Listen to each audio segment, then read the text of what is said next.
ഇന്ന് രാവിലെ നമുക്ക് കർത്താവിൻ്റെ സന്നിധാനത്തിലായിരിക്കാം. കർത്താവ് നമ്മളെ ധാരാളമായി അനുഗ്രഹിക്കുമാറാകട്ടെ. കഴിഞ്ഞ ഒരു പ്രഭാതം നമ്മൾ കണ്ടു. ഒരു പകൽ മുഴുവൻ ദൈവം നമ്മളെ സൂക്ഷിച്ചു. ഒരു രാത്രിയിൽ ദൈവം നമ്മളെ പരിപാലിച്ചു. ഇന്ന് പ്രഭാതത്തിൽ പിന്നെയും അവിടുത്തെ കൃപ നമ്മുടെ മേൽ പകരപ്പെടുവാൻ നമുക്ക് ദൈവത്തോട് പ്രാർത്ഥിക്കാം. ഇന്ന് നമ്മൾ ഫേസ് ചെയ്യാൻ പോകുന്ന ഈ ദിവസത്തിൽ എല്ലാവിധ ദൈവിക കരുണയും കർത്താവിൻ്റെ ആത്മാവ് നമ്മുടെ മേൽ പകരണം. എല്ലാവിധ ദൈവിക നിറവുകളും കർത്താവിൻ്റെ ആത്മാവ് നമ്മുടെ മേൽ നൽകണം. എത്ര പേർ ആഗ്രഹിക്കുന്നുണ്ട് ഇന്ന് കർത്താവിൻ്റെ മഹാദയ നമ്മുടെ മേൽ ഉണ്ടാകണം? ഇന്ന് കർത്താവിൻ്റെ മഹാകരുണ നമ്മുടെ മേൽ ഉണ്ടാകണം. ഒന്ന് പ്രാർത്ഥിച്ചു. കർത്താവിൻ്റെ സാന്നിധ്യത്തിന്, കർത്താവിൻ്റെ കൃപയ്ക്ക്, കർത്താവിൻ്റെ ദയയ്ക്ക് ഒന്ന് പ്രാർത്ഥിച്ചാൽ. ഹല്ലേലൂയ. എല്ലാവരും ചേർന്ന് ഹൃദയം തുറന്ന്, അതരം തുറന്ന്, ശബ്ദമുയർത്തി കർത്താവെ നന്ദി എന്ന് പറഞ്ഞു തുടങ്ങിയാണ്. പ്രിയപിതാവേ, ഈ അനുഗ്രഹീതമായ പ്രഭാതത്തിൽ ഞങ്ങൾ അവിടുത്തെ മുഖത്തേക്ക് നോക്കുന്നു. അവിടുത്തെ വലിയ സാന്നിധ്യം ഞങ്ങളുടെ നടുവിൽ ഉള്ളതിന് ഞങ്ങൾ നന്ദി പറയും. ഈ ജനത്തെ കർത്താവ് അനുഗ്രഹിക്കണം. വലിയ ദൈവിക കരുതലും വലിയ ദൈവിക നിറവും ഈ ജനത്തിന്റെ മേൽ ദൈവത്തിന്റെ ആത്മാവ് പകരണം. ഓരോരുത്തരും വചനത്താലും ആത്മാവിനാലും അനുഗ്രഹിക്കപ്പെടണം. കർത്താവെ, ഇതുവരെ ഞങ്ങള് കൂട്ടായ്മ ആചരിച്ചിട്ടില്ലാത്ത ഒരുപാട് കുടുംബങ്ങൾ ഇന്ന് പ്രഭാതത്തിൽ ഞങ്ങളോടൊപ്പം ജോയിൻ ചെയ്യുന്നവരെല്ലാം ഞങ്ങളോടൊപ്പം അനുഗ്രഹിക്കപ്പെടട്ടെ. Thank you Jesus. അവിടുത്തെ വേലയുടെ ഭാഗമായി, അവിടുത്തെ നാമത്തിന്റെ മഹത്വത്തിനായിട്ടും കർത്താവ് ഞങ്ങളെ എല്ലാവരെയും നിർത്തണമേ. ഞങ്ങളുടെ കുടുംബങ്ങൾ, ഞങ്ങളുടെ തലമുറകളെല്ലാം ദൈവത്താൽ പ്രൊട്ടക്റ്റഡ് ആണ്. കർത്താവ് സഹായിക്കണം. മഹത്വം അങ്ങേക്ക്, യേശുവിൻ നാമത്തിൽ തന്നെ.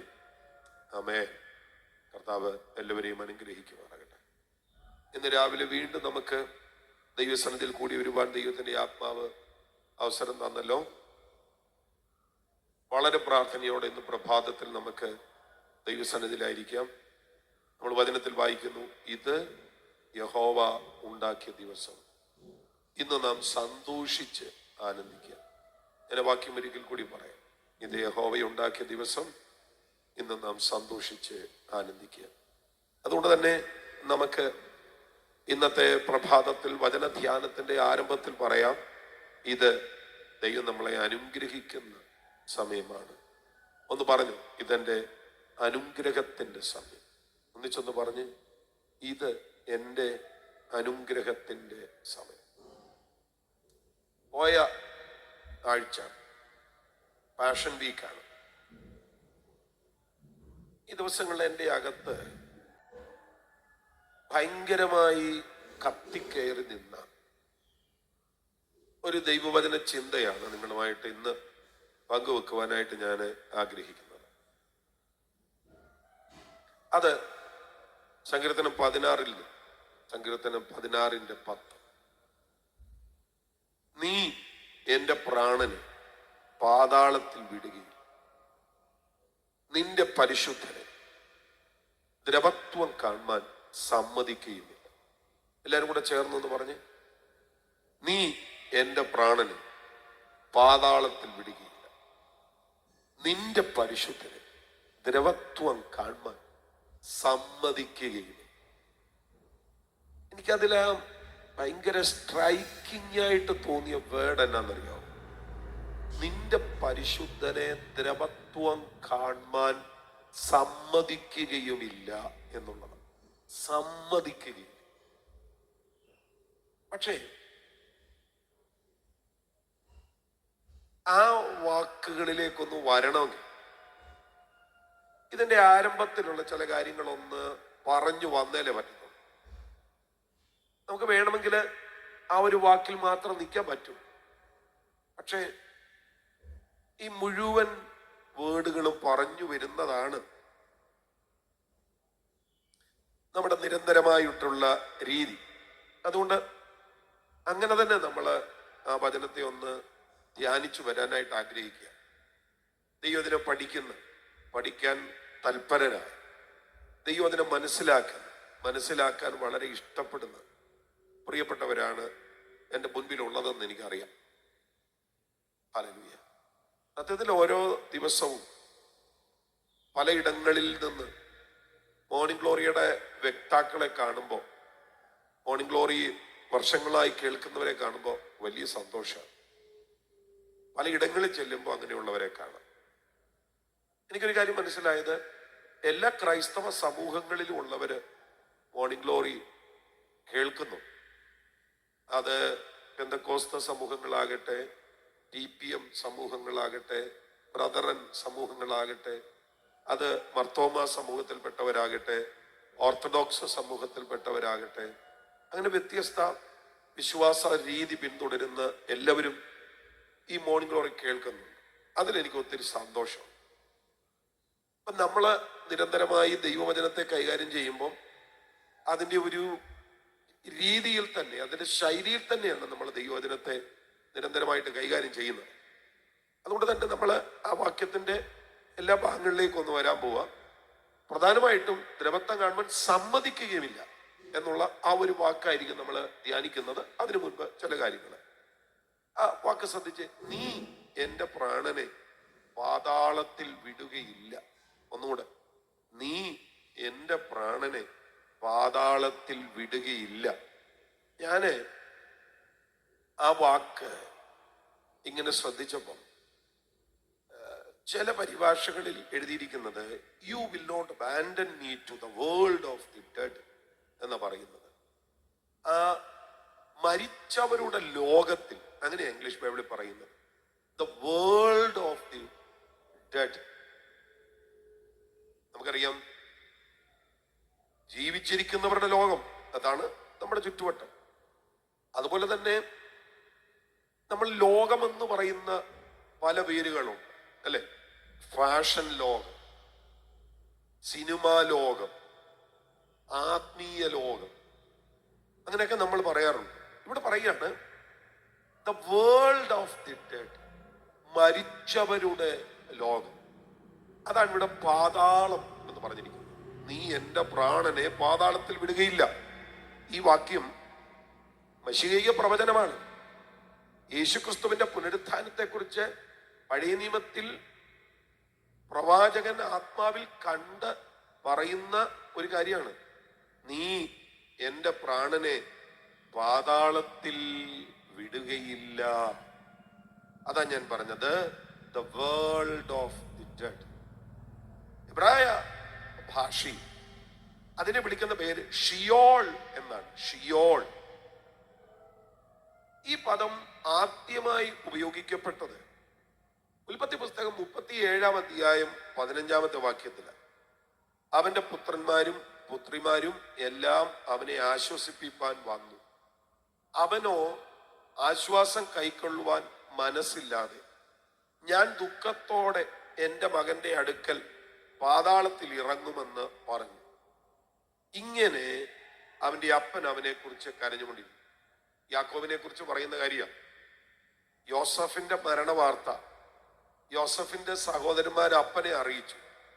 അപ്പോ ഒരു കാട്ടുമൃഗം യോസഫിനെ പിടിച്ച് കീറി. യോസഫ് മരിച്ചുപോയി. ഇതാ അവന്റെ അങ്കി.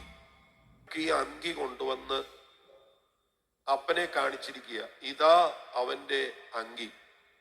അപ്പോ അങ്ങനെ രക്തത്തിൽ മുക്കിയ അങ്കി കാണിച്ച് തൻ്റെ മകന്റെ മരണം സഹോദരന്മാർ അഭിനയിച്ച് ഫലിപ്പിക്കുമ്പോ അപ്പൻ പറഞ്ഞ വാക്ക, ഞാൻ ദുഃഖത്തോടെ എൻ്റെ മകന്റെ അടുക്കൽ പാതാളത്തിൽ ഇറങ്ങും. അവിടെയാണ് ആദ്യം ഈ ഷിയോൾ എന്ന പദം രേഖപ്പെടുത്തിയിട്ടുള്ളത്.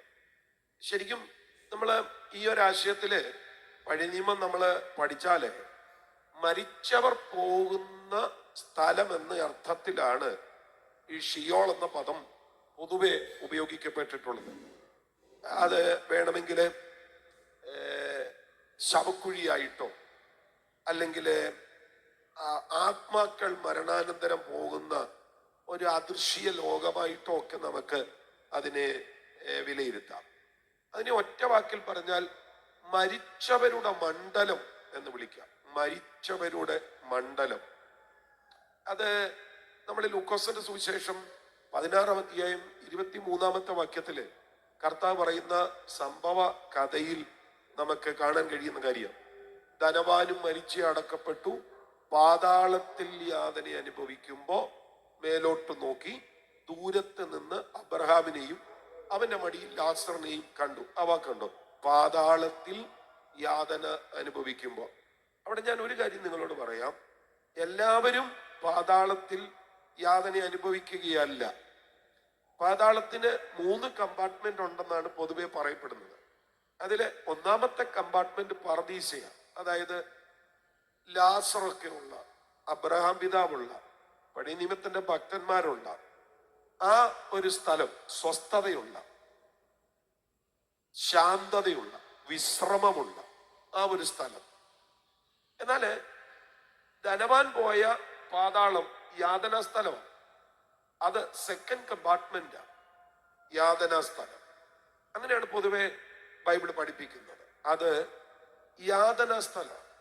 അപ്പൊ ഇനിയും ഒരു കമ്പാർട്ട്മെന്റ് കൂടെ ഉണ്ട്. അത് തീപ്പൊയ്കയാണ്. ജീവപുസ്തകത്തിൽ പേരെഴുതി കാണാത്ത ഏവനെയും തീപ്പൊയ്കയിൽ തള്ളിയിടും. അതിൽ ഈ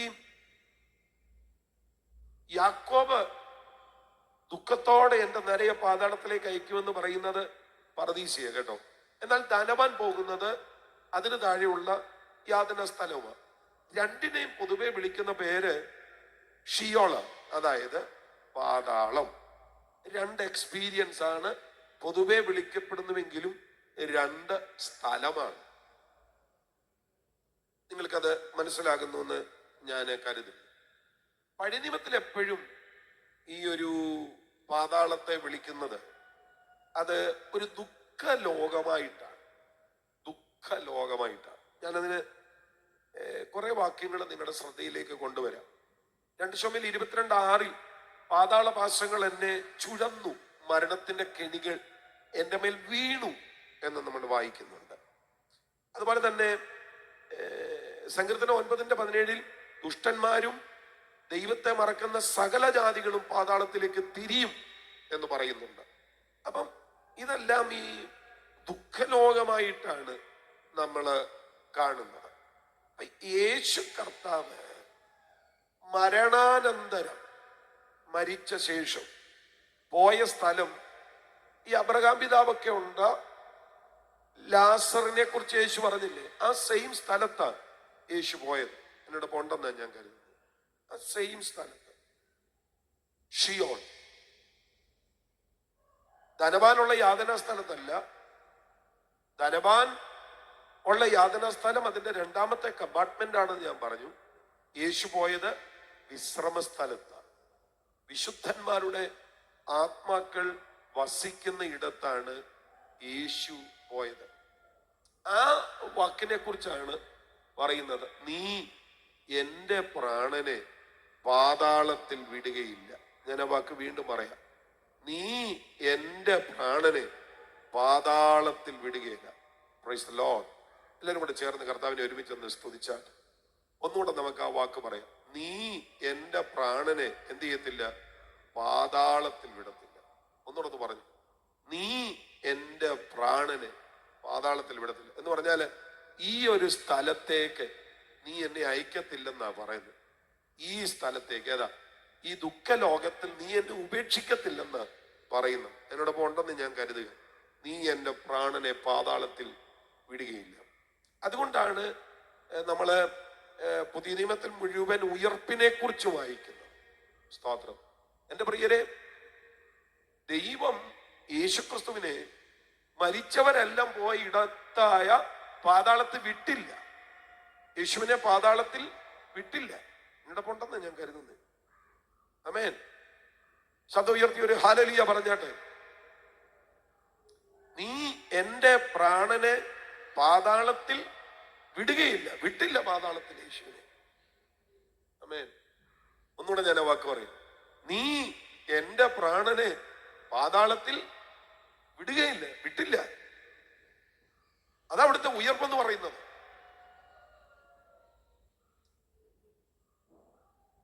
നമ്മൾ കൊരിന്ത്യർ ലേഖനത്തിൽ വായിക്കുന്നില്ലേ, ഹേ മരണമേ നിന്റെ ജയം എവിടെ? ഹേ മരണമേ നിന്റെ വിഷമുള്ള എവിടെ? പരിശുദ്ധൻ പാതാളത്തിൽ ആ മരണത്തിനകത്ത് വീണില്ല. അവിടുന്ന് പാതാളത്തിലായിപ്പോയില്ല. പത്രോസ് അതിനെ കുറിച്ച് പറയും, ദൈവമോ മരണപാശങ്ങളെ അഴിച്ചു. മരണപാശത്തെ അഴിച്ചു എന്ന് പറഞ്ഞ പാശം, കയറ് അല്ലേ? ഈ കേബിൾ എന്റെ കയ്യിൽ ചുറ്റിയിരിക്കുന്നത് പോലെ ഒരു കയറവിടെ ഉണ്ടോന്ന് എനിക്കറിയില്ല. പക്ഷെ പത്രോസിന്റെ പ്രസംഗത്തില് ദൈവമോ മരണപാശങ്ങളെ അഴിച്ചു എന്ന് പറയുന്നത്, ആ മരണത്തിന്റെ ആ പവർ ഉണ്ടല്ലോ, മരണത്തിന്റെ ആ ശക്തി, അതിനെ കർത്താവ് അഴിച്ചു. അതാ പറഞ്ഞു, നീ എന്റെ പ്രാണനെ പാതാളത്തിൽ വിടുകയില്ല.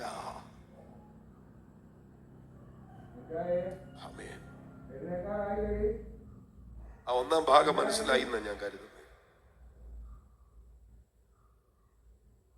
രണ്ടാമത്തെ ഭാഗം കണ്ടോ? അതാ ഏറ്റവും പ്രധാനപ്പെട്ട ഭാഗം.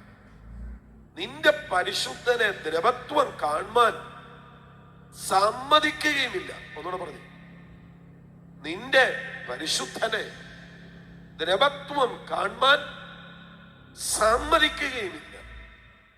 എനിക്കതില സമ്മതിക്കുകയുമില്ല എന്ന് പറയുന്ന വാക്ക് ഭയങ്കരമായിട്ട് അങ്ങ് ഇഷ്ടപ്പെട്ടു. സമ്മതിക്കുന്നു ഒന്ന് പറഞ്ഞു നോക്കിയ എന്നാ എന്നാ പറഞ്ഞേ. പ്രകൃതിയുടെ നിയമം അനുസരിച്ച് മരിച്ചാൽ ദ്രവത്വം എന്നുള്ളതാ. മരിച്ചാൽ ദ്രവത്വം. പക്ഷെ ഇവിടെ പറയുന്നു ദൈവം അതിന് സമ്മതിക്കത്തില്ല. അത് ഒരു പരിഭാഷയിൽ എഴുതിയിരിക്കുന്നത്, you protect me from the power of death. ആ മരണത്തിന്റെ ശക്തി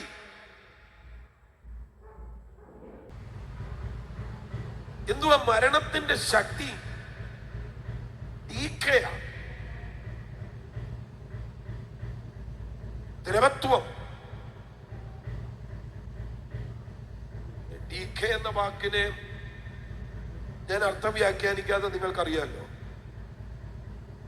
ജീർണിക്കുക, ദ്രവിക്കുക, ക്ഷയിക്കുക, ചീയുക, അങ്ങനെയൊക്കെയാണ്. ശരിക്കും പറഞ്ഞു കഴിഞ്ഞാൽ നിന്റെ പരിശുദ്ധനെ ദ്രവത്വം കാണുവാൻ സമ്മതിക്കുകയില്ല എന്ന് പറയുമ്പോ ചെയ്യാൻ സമ്മതിക്കത്തില്ല. കർത്താവിന്റെ ബോഡി ജീർണിക്കുവാൻ സമ്മതിക്കുന്നില്ല. അതാ പറയുന്നത്, you protect me from the power of death. ഒരു പ്രൊട്ടക്ഷൻ. എല്ലാരും ഒന്ന് പറഞ്ഞു എന്നാ? പ്രൊട്ടക്ഷൻ.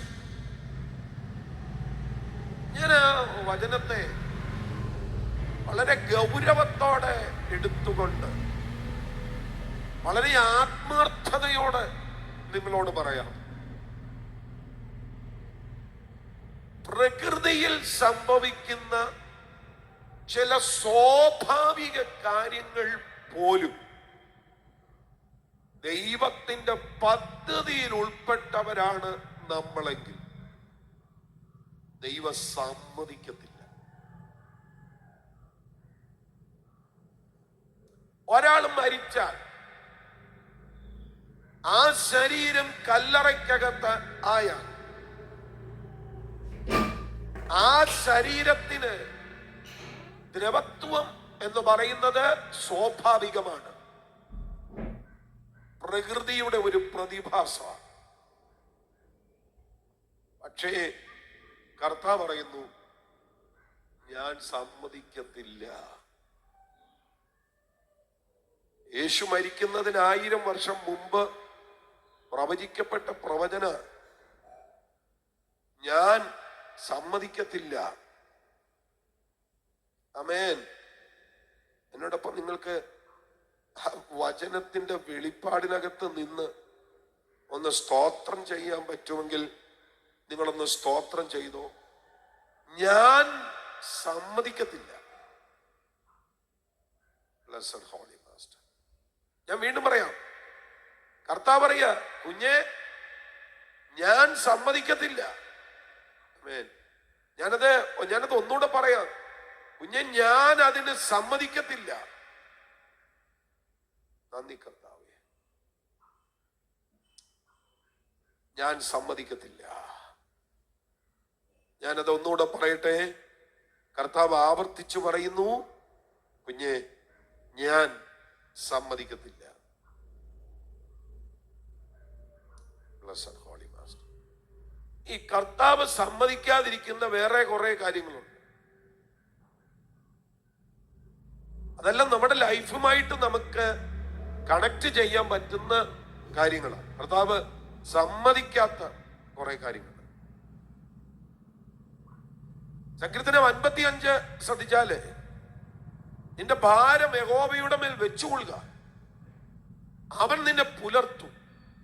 നീതിമാൻ കുലുങ്ങി പോകാൻ അവൻ ഒരു നാളും സമ്മതിക്കുകയില്ല. എല്ലാവരും കൂടെ പറഞ്ഞു എന്നാ?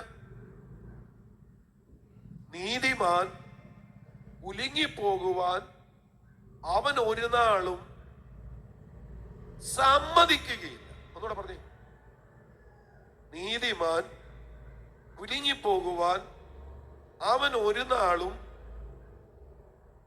സമ്മതിക്കത്തില്ല. ഞാൻ പറയാം, സമ്മതിക്കത്തില്ല.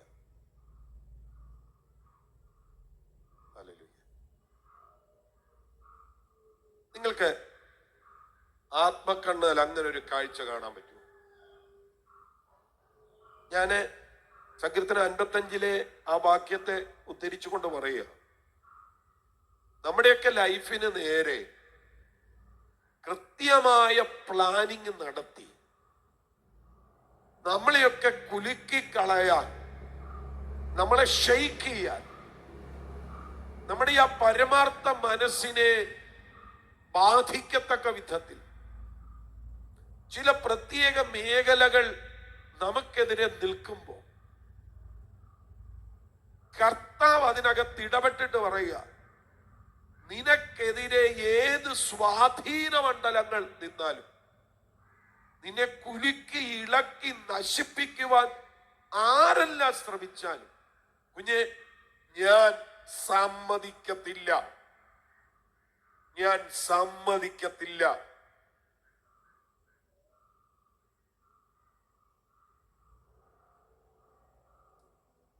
നിങ്ങള്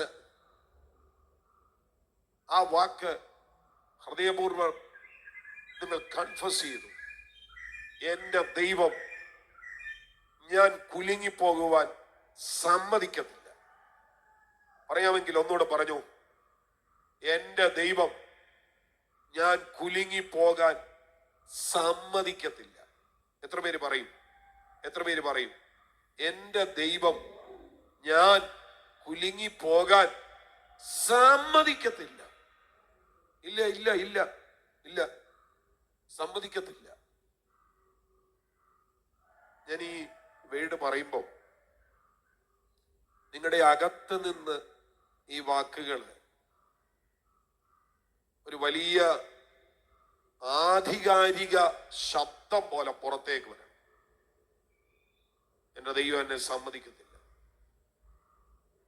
അവിടെ മാത്രമല്ല, പിന്നെ നമ്മൾ ദൈവവചനം വായിക്കുമ്പോൾ അവൻ നമ്മെ ജീവനോടെ കാക്കുന്നു, നമ്മുടെ കാലടികൾ വഴുതുവാൻ സമ്മതിക്കുകയില്ല.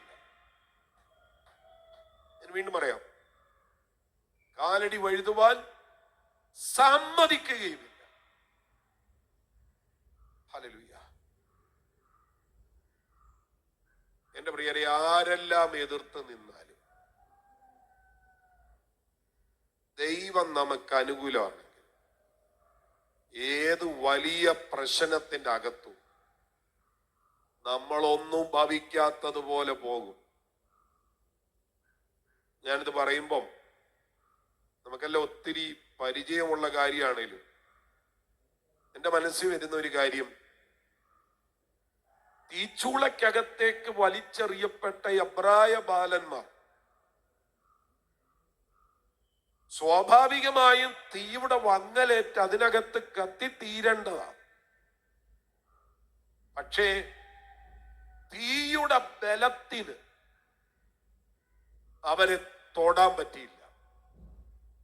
എബ്രായ ലേഖനത്തിൽ അത് എഴുതിയിരിക്കുന്നത്, വിശ്വാസത്താൽ അവർ തീയുടെ ബലത്തെ കെടുത്തി. അവര് കെടുത്തി എന്ന് പറയുമ്പോൾ അത് ഫെയ്ത്തിനെ പറയാൻ വേണ്ടി പറയുന്ന വാക്കാണ്. അവരുടെ വിശ്വാസത്തെ അവര് പ്രയോഗിച്ചപ്പോ ആ തീയുടെ ബലത്തെ ഇല്ലായ്മ ചെയ്യുന്ന ഒരു പവർ ആ തീക്കകത്ത് വ്യാപരിച്ചു.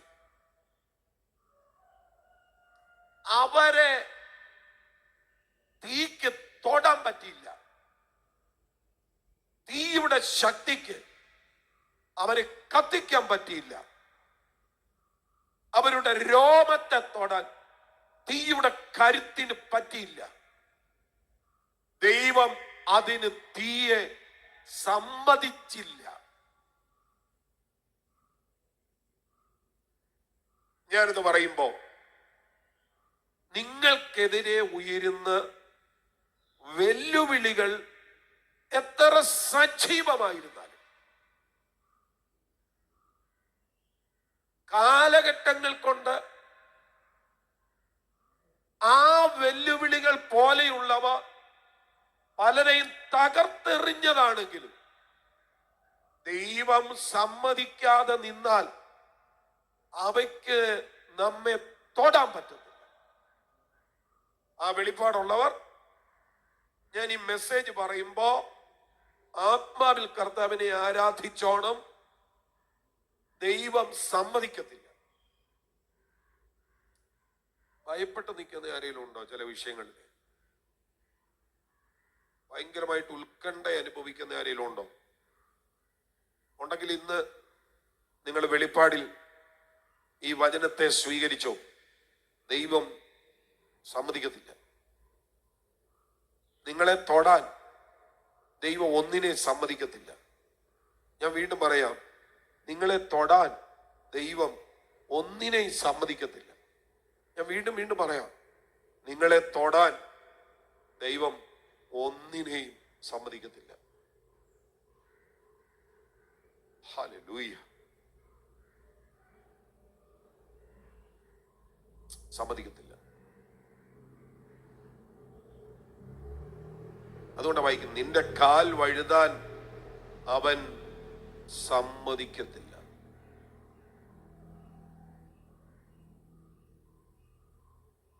വഴുക്കലുള്ള ഇടത്ത് തന്നെ ആയിരിക്കും നിൽക്കുന്നത്. ഇവിടെ നിന്ന പലരും വഴുതി വീണിട്ടുമുണ്ടാവും. ചിലപ്പോ കണ്ണിന്റെ മുൻപിൽ ചിലര് വഴുതി വീണിട്ടുണ്ടാവും. കർത്താവ് പറയുന്നു, മോനെ, നിന്റെ വിഷയത്തിൽ വരുമ്പോ ഈ വഴുക്കലുള്ള ഇടത്ത് തന്നെ നീ നിൽക്കും. നീ വീഴാൻ സമ്മതിക്കത്തില്ല.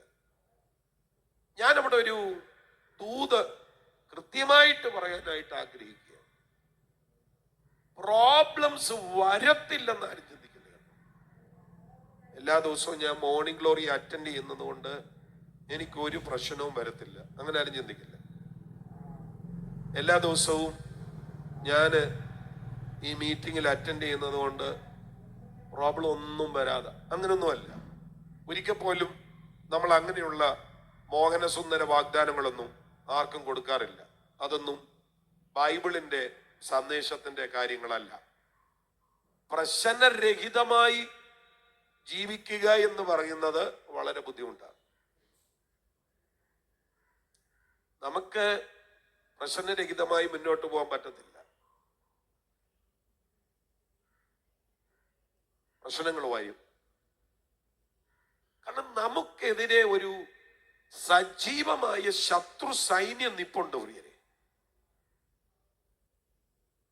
ഒന്ന് മാറുമ്പോ വേറൊന്നായിട്ട് ആക്രമിക്കാൻ അവ തയ്യാറാകുക. പൗലോസിനെ തന്നെ നിങ്ങൾ ശ്രദ്ധിച്ചേ. കുറച്ചുപേര് പൗലോസിനെ കൊന്നിട്ടല്ലാതെ ഭക്ഷണം കഴിക്കത്തില്ലെന്നും പറഞ്ഞിരിക്കുന്നു.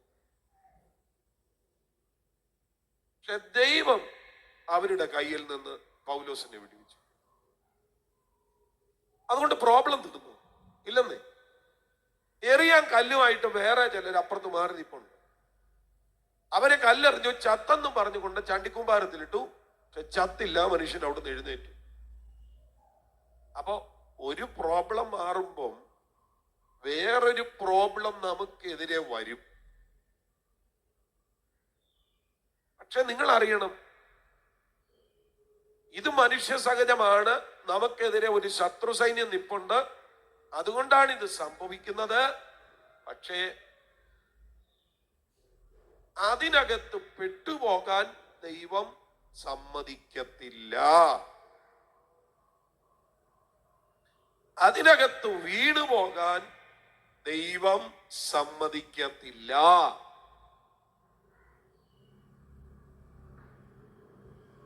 അത് രോഗമാകട്ടെ, അത് ബാധ്യതയാകട്ടെ, അത് അനർത്ഥമാകട്ടെ, അത് അപകടമാകട്ടെ, പെട്ടുപോകാൻ ദൈവം സമ്മതിക്കത്തില്ല.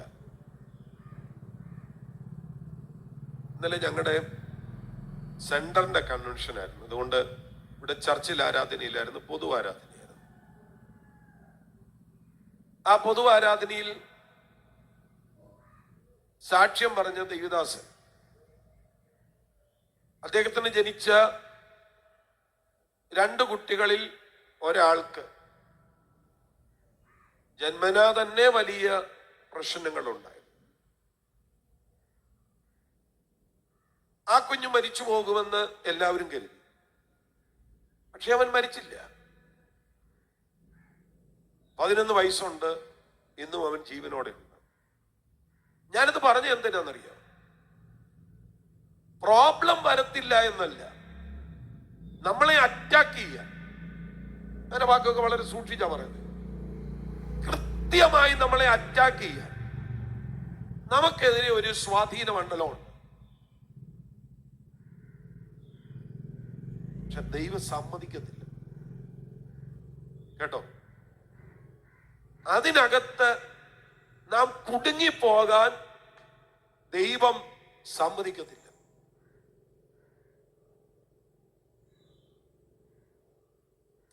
ഞാൻ വീണ്ടും പറയാം, ദൈവം സമ്മതിക്കത്തില്ല. ന്യൂ ടെസ്റ്റ്മെന്റിൽ ഇതുപോലെയുള്ള വാക്കുകളുണ്ട്. മത്തായി സുവിശേഷം 10-29 വാക്യം വായിക്കുമ്പോ, കാശിന് 2 കുരികലിനെ വിൽക്കുന്നില്ലയോ? അവയിൽ ഒന്നുപോലും നിങ്ങളുടെ പിതാവ് സമ്മതിക്കാതെ നിലത്ത് വീഴുകയില്ല. കാശിന് 2 കുരികലിനെ വിൽക്കുന്നതിൽ ഒന്ന് നിലത്ത് വീഴാൻ പോലും സമ്മതിക്കാതെ നിൽക്കുന്ന ഒരു ദൈവകൃപയുണ്ട്. കുരികിലിന്റെ വിഷയത്തിൽ പോലും അങ്ങനെ ഒരു ദൈവകൃപയുടെ വ്യാപാരം ഉണ്ടെങ്കിൽ, എൻ്റെ സഹോദരങ്ങളെ, നമ്മെക്കുറിച്ച് ഒന്ന് ആലോചിച്ച് നോക്കി. ഞാൻ ഹൃദയപൂർവ്വം പറയാം, സമ്മതിക്കത്തില്ല. സമ്മതിക്കത്തില്ല. ഇത് തന്നെ ഇവിടെ പറയുന്നത്. നിന്റെ പരിശുദ്ധനെ ദ്രവത്വം കാണാൻ സമ്മതിക്കത്തില്ല. എനിക്കുള്ള വെളിപ്പാടി പറയട്ടെ. കർത്താവ് ചില ഘട്ടങ്ങളിൽ മുൻപിൽ കയറി നിൽക്കും. സമ്മതിക്കാത്ത ഒരു മതില് പോലെ സമ്മതിക്കത്തില്ല. ചില കാര്യങ്ങൾക്ക് നമ്മെ തൊടാൻ ദൈവം അനുവാദം നൽകത്തില്ല. അവിടെ ഒന്ന് സമ്മതിക്കത്തില്ല. ഹല്ലേലൂയ. സമ്മതിക്കുന്നു. ഇവിടെ ദൈവത്തിന്റെ പരിശുദ്ധനെ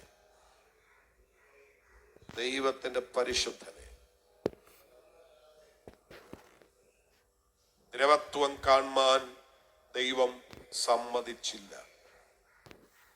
ഡീക്കയാകാൻ, കല്ലറയ്ക്കകത്തിരിക്കുന്ന ആ ശരീരം കെട്ടുപോകാൻ, ക്ഷയിച്ചു പോകാൻ, ദ്രവിച്ചു പോകാൻ, ജീർണിച്ചു പോകാൻ, ചീഞ്ഞു പോകാൻ ദൈവം സമ്മതിച്ചില്ല. എന്ത് ചെയ്തു? ഉയർപ്പിച്ചു. ദ്രവത്വം കാണാൻ സമ്മതിക്കാതെ നമ്മുടെ കർത്താവിനെ ഉയർപ്പിച്ചു. ഹല്ലേലൂയ. പത്രോസ് അത് തന്റെ പ്രഥമ പ്രസംഗത്തില് പറഞ്ഞിട്ടുണ്ടായിരുന്നു. ഞാൻ കർത്താവിനെ എപ്പോഴും എന്റെ മുൻപിൽ കണ്ടിരിക്കുന്നു. അവൻ എന്റെ വലത്തുഭാഗത്ത് ഇരിക്കുകയാൽ ഞാൻ കുലുങ്ങിപ്പോകുകയില്ല. അതുകൊണ്ട് എന്റെ ഹൃദയം സന്തോഷിച്ച്, എന്റെ നാവ് ആനന്ദിച്ച്, എന്റെ ജഡവും നിർഭയമായി വസിക്കും. നീ എന്റെ പ്രാണനെ പാതാളത്തിൽ വിടുകയില്ല. നിന്റെ പരിശുദ്ധനെ ദ്രവത്വം കാണാൻ സമ്മതിക്കുകയുമില്ല. നിന്റെ പരിശുദ്ധനെ ദ്രവത്വം കാണാൻ സമ്മതിക്കുകയില്ല. ഒന്നുകൂടെ പറഞ്ഞു, നിന്റെ പരിശുദ്ധനെ ദ്രവത്വം കാണാൻ സമ്മതിക്കുകയില്ല. നീ ജീവമാർഗങ്ങളെ എന്നോട് അറിയിച്ചു, നിന്റെ സന്നിധിയിൽ എന്നെ സന്തോഷ പൂർണ്ണനാക്കും എന്ന് ദാവീദ് പറഞ്ഞുവല്ലോ. Hallelujah, hallelujah. അതിനെക്കുറിച്ച് 31-ാമത്തെ വാക്യം നോക്കി. അവനെ പാതാളത്തിൽ വിട്ടുകളഞ്ഞില്ല, അവന്റെ ജഡം ദ്രവത്വം കണ്ടതുമില്ല എന്ന് ക്രിസ്തുവിന്റെ പുനരുത്ഥാനം മുമ്പ് കൂട്ടി കണ്ട് പ്രസ്താവിച്ചു. അവൻ പ്രവാചകനാകയാൽ എന്നവിടെ വായിക്കുന്നുണ്ട്. 30-ാമത്തെ വാക്യത്തില അവൻ പ്രവാചകനാകയാൽ മുമ്പ് കൂട്ടി കണ്ടിട്ട് സംസാരിക്കുക. അത് പുനരുത്ഥാനം കണ്ടിട്ടാ പറയുന്നത്. ജഡത്തിൽ ദ്രവത്വം ഉണ്ടാകത്തില്ല. എന്നിട്ട് പത്രോസ് പറയുന്നു, ഈ യേശുവിനെ ദൈവം ഉയർപ്പിച്ചു, അതിന് ഞങ്ങൾ സാക്ഷികൾ.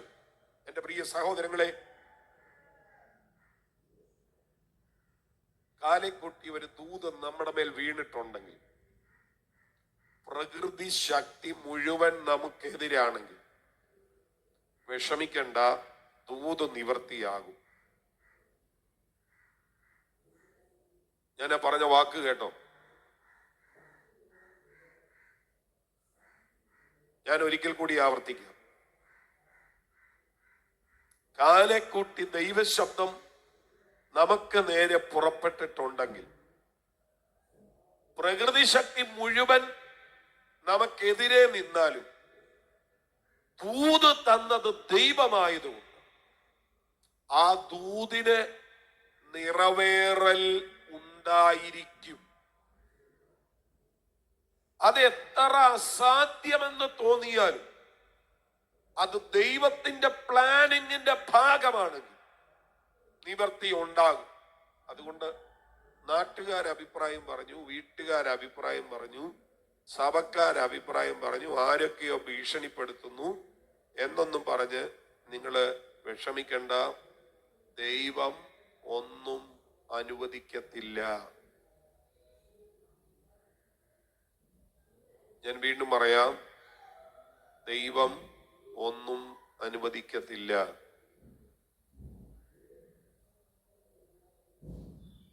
സമ്മതിക്കത്തില്ല.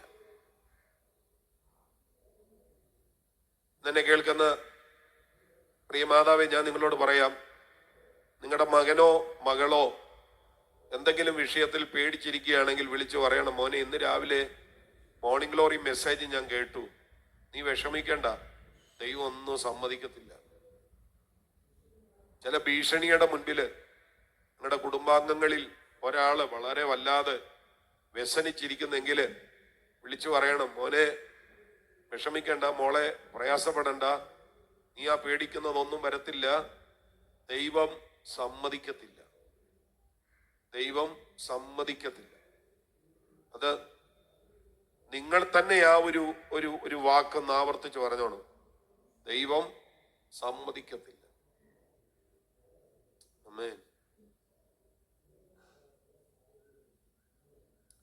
പോളിന്റെ പ്രസംഗത്തില് ഇതിനെക്കുറിച്ച് പോൾ പറയുന്നത് അപ്പോസ്തലപ്രവൃത്തി 13:34 തൊട്ടുള്ള വാക്യങ്ങളിലാണ്. ഇനി ദ്രവത്വത്തിലേക്ക് തിരിയാതെ വണ്ണം അവനെ മരിച്ചവരിൽ നിന്ന് എഴുന്നേൽപ്പിച്ചതിനെ കുറിച്ച് അവൻ കണ്ടോ, ദ്രവത്വത്തിലേക്ക് തിരിയാതെ വണ്ണം, ദ്രവത്വത്തിലേക്ക് തിരിയാതെ വണ്ണം. ഒന്നുകൂടെ, ദ്രവത്വത്തിലേക്ക് തിരിയാതെ വണ്ണം. ദ്രവത്വത്തിലേക്ക് തിരിയേണ്ടതാ, പക്ഷെ തിരിയാൻ സമ്മതിക്കാതെ മരിച്ചവരിൽ നിന്ന് എഴുന്നേൽപ്പിച്ചു. നിങ്ങൾ വിശ്വസിക്കേ? ഭയപ്പെട്ട് നിൽക്കുന്ന വിഷയങ്ങളിൽ ദൈവം സമ്മതിക്കത്തില്ല.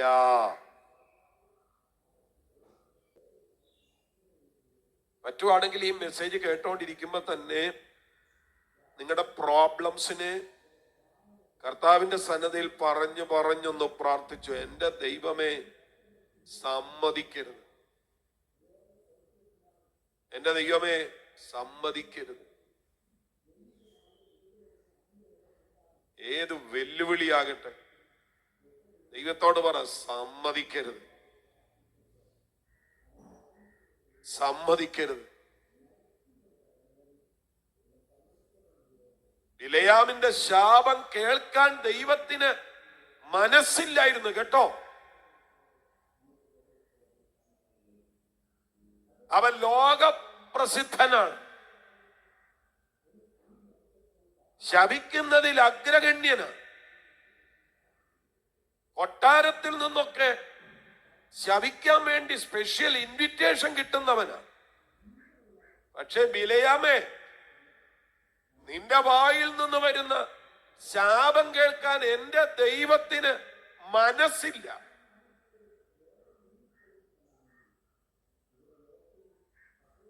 ഞാനിത് പറയുമ്പോ നിങ്ങളുടെ വേർഡിനെ ഒരു പ്രവചന ശബ്ദം പോലെ റിസീവ് ചെയ്തു. ആരല്ല നിങ്ങൾക്കെതിരെ ശാപം വാരി കോരിച്ചൊരിഞ്ഞാൽ ആ ശാപത്തിന്റെ കണിക നിങ്ങളെ തൊടാൻ എന്റെ ദൈവം സമ്മതിക്കത്തില്ല. ആരെല്ലാം നിങ്ങൾക്കെതിരെ പ്രാർത്ഥിച്ചാലും ആ ശാപം നിങ്ങളെ തൊടാൻ ദൈവം സമ്മതിക്കത്തില്ല. ഞാനിത് പറയുമ്പോ എന്റെ മനസ്സിൽ വേറൊരു ചിന്ത വരുന്നുണ്ട്. ആരെല്ലാം നിങ്ങൾക്കെതിരെ പ്രാർത്ഥിച്ചാലും, ആരെല്ലാം നിങ്ങളുടെ നന്മയെ മുച്ചൂടും മുടിച്ചു കളയാൻ പ്രാർത്ഥിച്ചാലും, ആരെല്ലാം നിങ്ങളുടെ തലമുറയെ നശിപ്പിക്കാൻ പ്രാർത്ഥിച്ചാലും, അവരുടെ പ്രാർത്ഥന കേൾക്കാൻ എന്റെ ദൈവത്തിന് മനസ്സില്ല, സമ്മതിക്കത്തില്ല.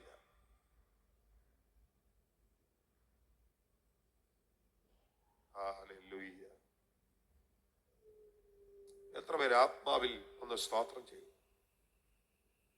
ആ വചനത്തിന്റെ മുന്നിൽ എത്ര പേര് ആത്മാവിൽ ഒന്ന് ആരാധിക്കും? ദൈവം സമ്മതിക്കത്തില്ല. ഞാന് നിങ്ങളോട് പറയാം, ഒരു സംരക്ഷണ ഭിത്തി ഉയരുന്നത് പോലെ, ഒരു സംരക്ഷണ ഭിത്തി ഉയരുന്നത് പോലെ, വീണ്ടും ആവർത്തിക്കട്ടെ, ഒരു സംരക്ഷണ ഭിത്തി ഉയരുന്നത് പോലെ ചില കുടുംബങ്ങൾക്ക് വേണ്ടി ദൈവത്തിന്റെ ഒരു പ്രൊട്ടക്ഷൻ വെളിപ്പെടാൻ പോവാ.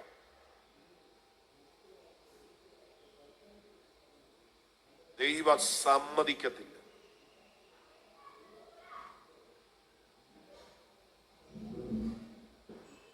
ഹല്ലേലൂയ. അപ്പോസ്തലപ്രവൃത്തി 13-ാം അധ്യായത്തിലെ 36-ാമത്തെ വാക്യം, നിന്റെ പരിശുദ്ധനെ ദ്രവത്വം കാണുവാൻ നീ വിട്ടുകൊടുക്കുകയില്ല എന്ന് പറയുന്നു.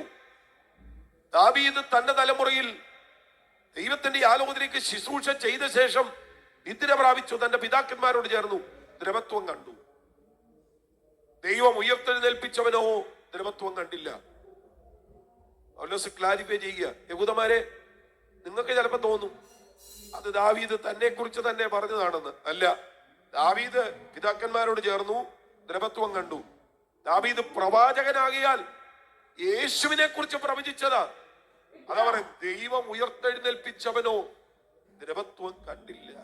ക്ലാരിഫൈ ചെയ്യുക, സമ്മതിക്കത്തില്ല.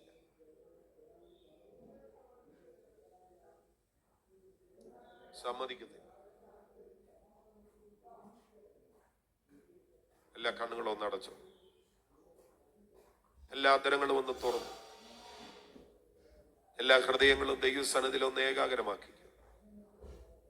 എന്നിട്ട് ആത്മാവിൽ, അഭിഷേകത്തിൽ, ഉച്ചത്തിൽ, ദൈവകൃപയിൽ എല്ലാവരും കൂടെ ചേർന്നൊന്ന് പ്രാർത്ഥിച്ച്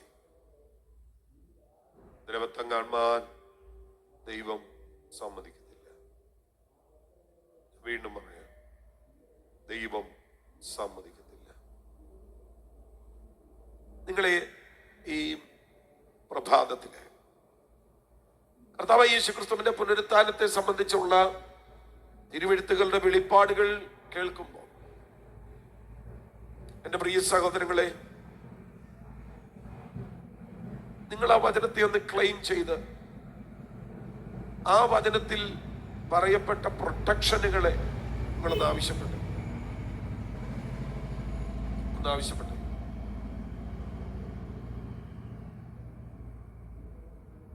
കർത്താവിന്റെ സംരക്ഷണത്തെ ചോദിച്ചേ.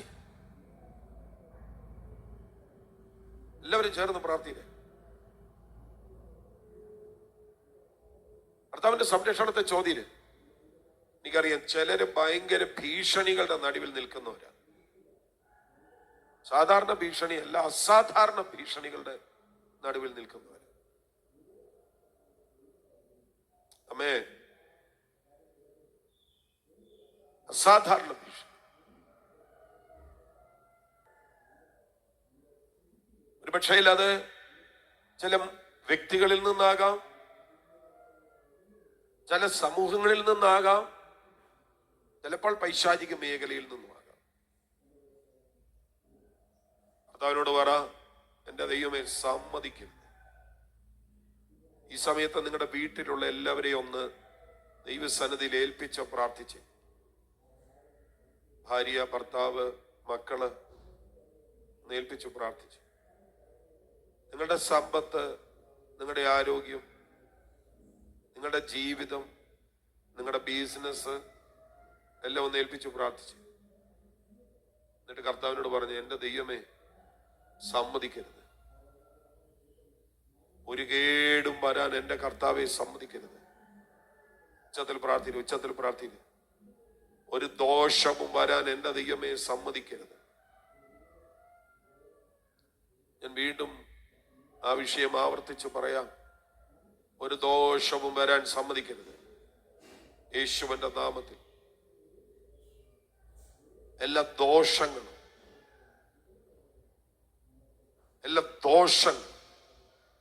യേശുവിന്റെ നാമത്തിൽ ഇപ്പോൾ മാറിപ്പോകട്ടെ. എല്ലാ ദോഷങ്ങളും മാറിപ്പോകട്ടെ. ആത്മാവിൽ പ്രാർത്ഥിച്ചേ. യേശുവിന്റെ നാമത്തിൽ എല്ലാ ദോഷങ്ങളും ഇപ്പോൾ മാറിപ്പോകട്ടെ. എല്ലാ ദോഷങ്ങളും മാറിപ്പോകട്ടെ. എല്ലാ ശാപങ്ങളും മാറിപ്പോകട്ടെ. എല്ലാ കെട്ടുകളും മാറിപ്പോകട്ടെ. എല്ലാ കെടുതികളും മാറിപ്പോകട്ടെ. ഒരു ദോഷവും വരുവാൻ സമ്മതിക്കാതെ നിൽക്കുന്ന കർത്താവിന്റെ പ്രൊട്ടക്ഷന്റെ പവർ ഇപ്പോൾ റിലീസാകട്ടെ. ഓ യേശുവിൻ നാമത്തിൽ കർത്താവ് ഇപ്പോൾ ആ പകർച്ച വ്യാപരിക്കട്ടെ. ആ പകർച്ച ഇപ്പോൾ വ്യാപരിക്കട്ടെ യേശുവിന്റെ നാമത്തിൽ. യേശുവിന്റെ നാമത്തിൽ. അനീഷ് മാത്യുവിന് വേണ്ടി പ്രാർത്ഥിക്കുന്നു. ഇപ്പോൾ ഒരു വലിയ ഹീലിംഗ് ഉണ്ടാകട്ടെ. ആ ചിക്കൻ പോക്സിൽ നിന്ന് യേശുവിന്റെ നാമത്തിൽ ഇപ്പോൾ പുറത്തു വരട്ടെ. സൗഖ്യമാക്കുന്ന ദൈവശക്തി കർത്താവ് അയക്കണമേ. നന്ദി പറയും.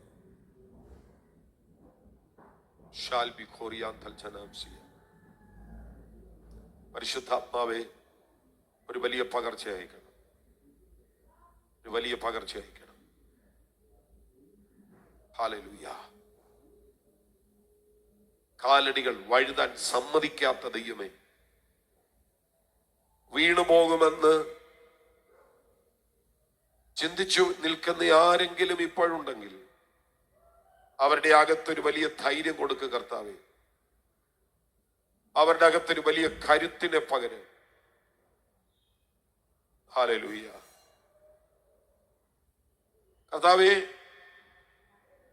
ഇത് നഷ്ടമാകുമല്ലോ, ഇനി ഞങ്ങൾ എന്ത് ചെയ്യുമെന്ന്, ഈ വിഷയത്തിന്റെ നടുവിൽ ഞങ്ങൾ എന്ത് ചെയ്യുമെന്ന് 100 പ്രാവശ്യം ചോദിച്ചിരിക്കുന്ന സഹോദരങ്ങൾ യേശുവിന്റെ നാമത്തിൽ അവരുടെ അകത്ത് ഒരു വലിയ ഉറപ്പ് കൊടുക്കുക കർത്താവേ.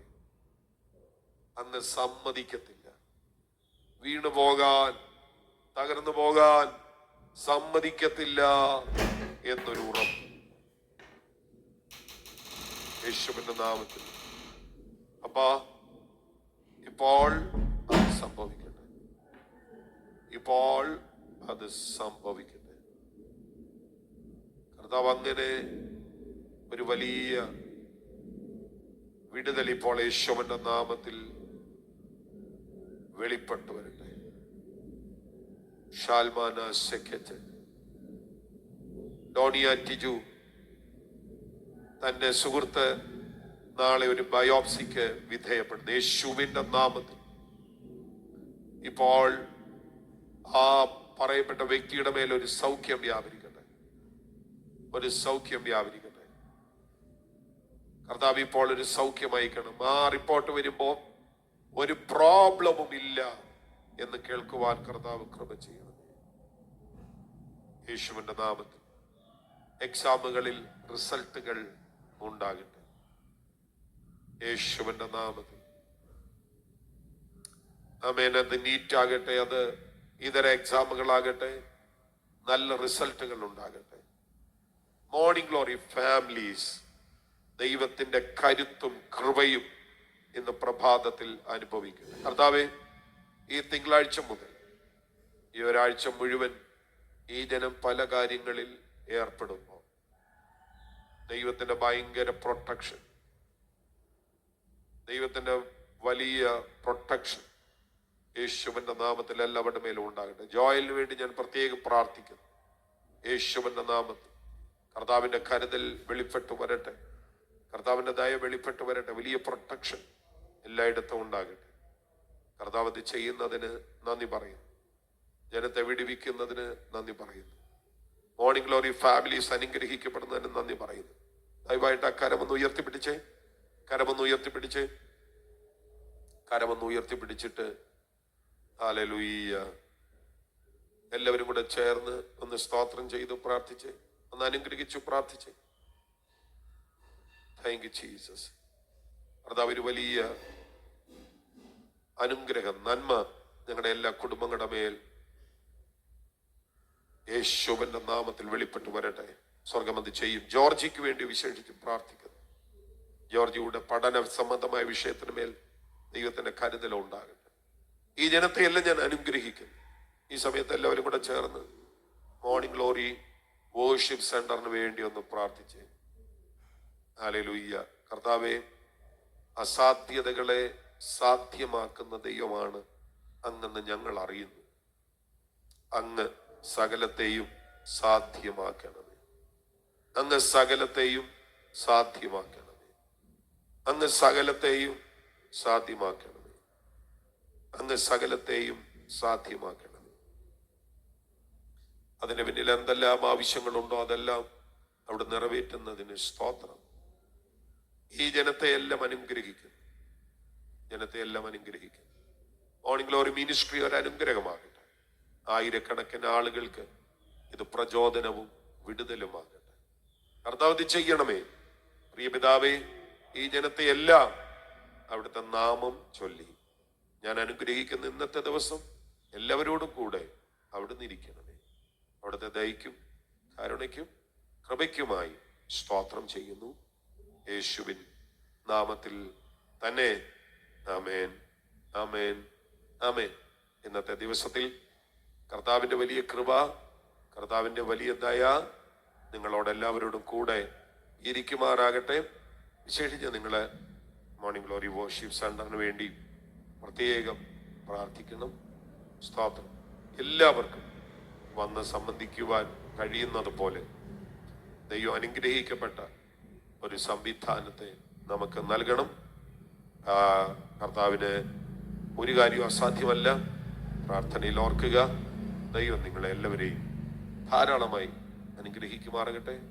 Thank you. നാളെ രാവിലെ 6:30 കാണാം. നിങ്ങളുടെ സുഹൃത്തുക്കളെ കൂടെ, റിലേറ്റീവ്സിനെ കൂടെ ഇൻവൈറ്റ് ചെയ്യുക. കർത്താവ് അനുഗ്രഹിക്കട്ടെ. ഈ യൂട്യൂബ് ചാനൽ സബ്സ്ക്രൈബ് ചെയ്യാത്ത ആരെങ്കിലും ഉണ്ടെങ്കിൽ ദയവായിട്ട് സബ്സ്ക്രൈബ് ചെയ്യുക. കർത്താവ് അനുഗ്രഹിക്കട്ടെ. ബൈ.